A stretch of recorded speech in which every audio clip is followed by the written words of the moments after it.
Hello, beloved. How are you doing? And thank you so much for tuning in. This week is Mental Health Awareness Week. And I am so privileged to be sitting in the studio with one of the ladies who is going to share a personal story. Now, when we talk about mental health, some people get a bit giddy because when you're labeled as somebody suffering from mental health or mental illness, you kind of shy away from the community, but it shouldn't be. And I can imagine that the worst place that you can be at times, is in your own mind. And to get out of that mindset sometimes takes a little bit of work, but I know you can work on it. In the studio today, I have Tanya Obeng. Hello, Hello. Tanya. How Hello. are Hi, you? Linda. It's lovely to be here. It's Thank you great to so be on your much for coming show. back again. Yes, thank you. And Tanya is going to share a personal story of how she witnessed and actually went through mental health with your mom. Yes, it's my experience of kind of being the youngest and experiencing my mum going through. But before we do that, I just want to share the statistics that was actually released this week. That was the survey was carried out by Mental Health website. It says that in England, women are more likely than men to have a common mental health problem. Women are more likely than men to have a mental health problem. Yes, that is true, but also within the statistics, that's huge, but that's because they are diagnosed with it. But there is also statistics for male suicide as well. And for men, with regards to suicide, it's a lot higher, and that's because they are not diagnosed with mental health issues. So even though women have a higher percentage, what happens is with regards to men, they do not go and see or seek help. So then you normally catch Probably them when that's it's too why late. the survey revealed that women are more higher because men don't actually go for Yes. the treatment, isn't it? That's right, exactly. And I suppose what's important, and I want to speak to people today about my mum's story, but also it'd be great to talk to you about men and mental health as well. Absolutely, Yeah, absolutely. yeah. Because as mental health doesn't have a face. No, it doesn't. It It doesn't. You doesn't. can't It really put doesn't. a face to mental health. Yeah, Anyone can actually suffer from mental health. yeah, yeah, Okay. yeah. So please share your story about your mom. Yeah, brilliant. Okay, first of all, I just want to be clear about the difference between mental health and mental illness because I think that sometimes people get very confused. So, if you have mental health, it is generally people that suffer with anxiety or depression. And with regards to mental illness, we are looking at disorders. So, we're looking at dementia, which is what I'm going to talk about today, Alzheimer's, bipolar, all of that is the kind of the extreme disorders with regards to mental health. Now, I'm going to talk a little bit personally. I thought it was really important that I come on the show today, Linda, So you can because actually it's relate to people so they can actually understand that, you know what, okay, if somebody that went through that, you can actually identify some of the symptoms as well. that's That's right. why I've asked you to share that Yes, story with your mom. yes. Well, the reason that I actually got into talking about mental health, the real thing I talk about is the burnout, which I spoke about last time, was with regards to my mum, because my mum actually was an amazing woman. I just want to say, I would describe my mum as being somebody who is resilient and someone who was incredibly strong. Now, she ran her own catering company. She was a very creative woman. She used to do flower arranging. She started swimming at the age of Oh, 60. So at the age of 60, she that's started swimming. encouraging in case someone Yeah, else wants to yeah. swim, isn't Because she it? couldn't swim, so she started to swim at the age of 60. Okay. And also, I want to say, she also started driving later in life. So as her daughter, I was looking at her thinking, God, it doesn't matter how old you are, you can still achieve certain Oh, things. absolutely, So absolutely. she was a great role model for me and a huge inspiration in terms of her determination and in terms of her hobby. She always had a hobby. She was always doing something else. And also just the fact that she used to kind of run her own catering business and she'd cater for weddings and funerals, all those sorts of things within the community. And she was a great at baking. So she was good at loads of things. But what tended to happen is, as I look back, I just want to say, you wouldn't have pictured this woman to go through dementia. As we said, mental health has no face. But I look back and I can now see some of the signs. I started reading up about Alzheimer's and dementia, and there's a gentleman called Simon Carter who is an American psychologist that writes a lot about Alzheimer's, and he's got a great book that you can go and, or if you just look him up as somebody, and he's What's the got name no again? In case somebody does. Simon Carter, Simon Carter. Okay. and he's an American psychologist, and he talks a lot about Alzheimer's. And as I started reading his stuff and I started looking at internal and external pressures, I started to identify what my mum may have been going through, because I can't speak for her, because obviously, you know, what's going on in her head, I don't know. But I started studying at that point, and what I realised is, first thing she did was stop driving. Because she used to drive, and she stopped She driving. stopped driving. She wasn't stopped by the doctor, but she just literally She just stopped driving. I remember one day that she was off, she was going to church, and my dad said to her, "Why don't you take the car? Why don't you drive? Why don't you take the car?" And she was quite adamant that she was not going to take the car, that she was going to go. She used to go to the church choir and she used to sing, and she said she's going to walk, and she just started walking. And then creatively, as I look back with her flower arranging, she stopped doing all of these things. And I look back now and I can see that was the first sign that there was something wrong, because someone who was so actively doing so much all of a sudden started doing nothing. withdrawing, Yeah. and becoming an introvert. That's probably. right, that's right. So that is the internal pressures. So somebody that's going through that has experienced internal pressures. So internally in her mind, she was starting to think back and have a look and probably think, you know what, I know that I may not remember certain things. And there was a great movie out, I can't remember the name of the movie, but I saw a great movie about Alzheimer's as well. And the lady was she was a professor at a university, and she went through it. So anybody can suffer with this. But as her youngest daughter, watching her go through this, I kind of feel like I could have done more. I look back and I thought it would have been nice. But I didn't know. I didn't know. And now you're here to help people out. That's it, exactly. And that's why I do the work that I do, because the reason I say I could have done more is because I feel that she didn't speak out about her internal pressures. And how long ago are we talking? What she actually, I'd say that the dementia lasted for the last 10 years of her life. Okay. Yeah, and she died at the age of 76. And for the last 10 years of her life, this deterioration started to happen. So, you know, I always remember the good times, but also, and as I said, I'm inspired by my mum because she did so many things. She was so resilient and strong. But the reason I thought it was important to tell her story today was because there is a real stigma against mental health. There Alzheimer's and dementia is just one aspect, okay? There's many aspects. There's people that suffer with bipolar and various different things. And looking back, what I have identified is people were going through internal pressures and they're not speaking out. They didn't used to speak out. And what's been great about Mental Health Awareness Week is I have noticed that a lot of people have been coming out and sharing their stories. And do you know why? I think it's because maybe, like you sitting here and sharing your story about your mum, you're going to empower somebody who's watching. Brilliant. For them to speak out. Yeah. Absolutely. Yeah. You're going to empower them. And it's all about speaking out, really. Yeah. And not refusing to be labelled. Exactly. And I think that's really powerful. Speaking out is really powerful, but also who you speak to is important. Very important. Very, very important. Yeah, because I think the first point, I look back and I feel like maybe my mum felt embarrassed about the fact that she was forgetting things or anything was going on with her mind. And I really noticed that when I watched that movie about watching the professor. But at least she had the family support, she had the medical support as well. Yeah, we had family support. I've come from a family, big family, you know, I've got 5 sisters. There was lots of support there. But I look back and even though you could be surrounded by so much support, you can still be suffering internally. Feel lonely. That is, you could still, it doesn't matter how many people you have around you, it's what's going on in your head. And that's why we always talk about internal and external pressures. Yeah. Because that's really important. And eventually she passed away, of course.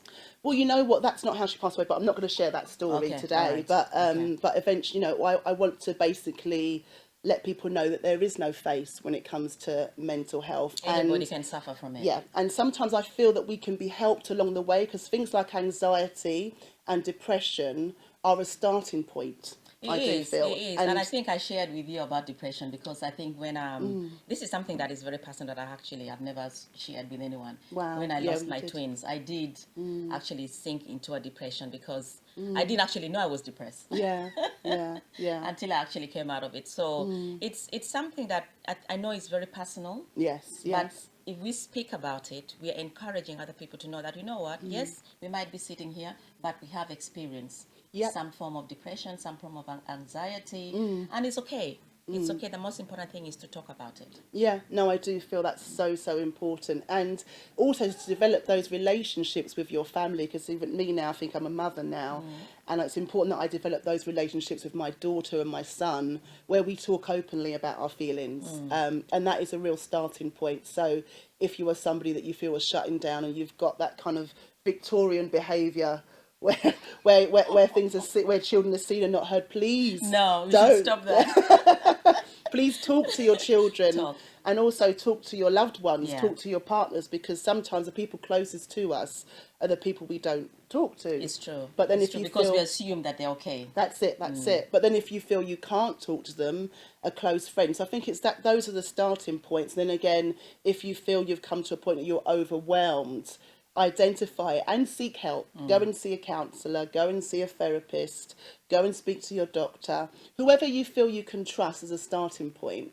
And you know what's a really great thing with regards to mental health, or just regards to people in general, because we all look after our physical health. Yes. Oh, yes. Don't we? And that's what I was going to jump onto as well, Yeah, the next yeah, topic. yeah, yeah. We all do. We all like to go to the gym, maybe do That's a it. brisk walking, jumping, and Yeah. doing whatever form of exercises that you do. That's it. We do look after our physical health. Yeah, yeah. But in a way, we kind of neglect our Mental health, exactly. And there's a lady called Glenna Anderson. She's Okay. quite current now. Again, another therapist who wrote about the kind of little black book and journaling. And I've been journaling for years, you know. Oh, journaling is good. I love But journaling. yes, yeah. So that's really important. So actually, if you look back at your journals, because I think a lot of women do journal, and that's how I kind of look back at my mum's writing. That's how I saw, or I could identify what was going on for her from Yes. some of her writings. So can you imagine if you weren't journaling at the time, you wouldn't actually be able to relate, isn't it? Yeah, no, totally.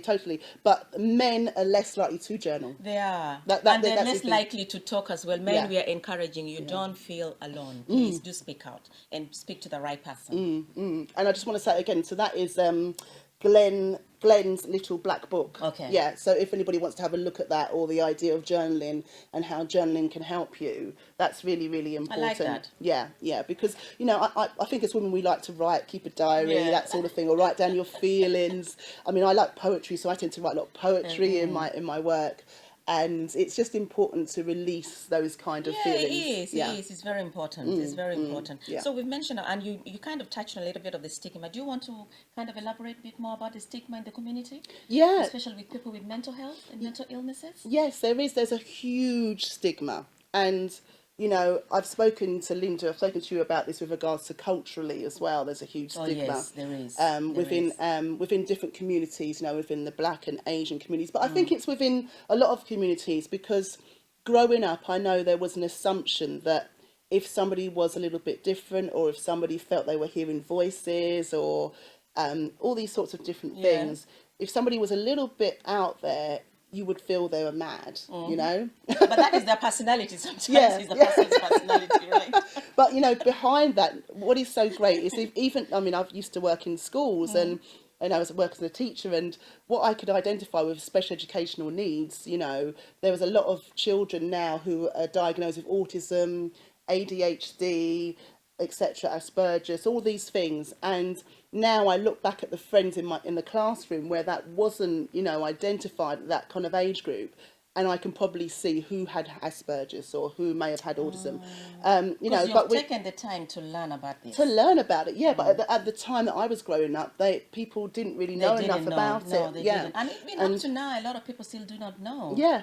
A lot of people can't identify. Then people kind of label. Sometimes they get Yes. labelled with different things, and what it is they just behave differently. Yeah. It's a different kind of behaviour. And now there is kind of help out there. There is support with special educational needs in school.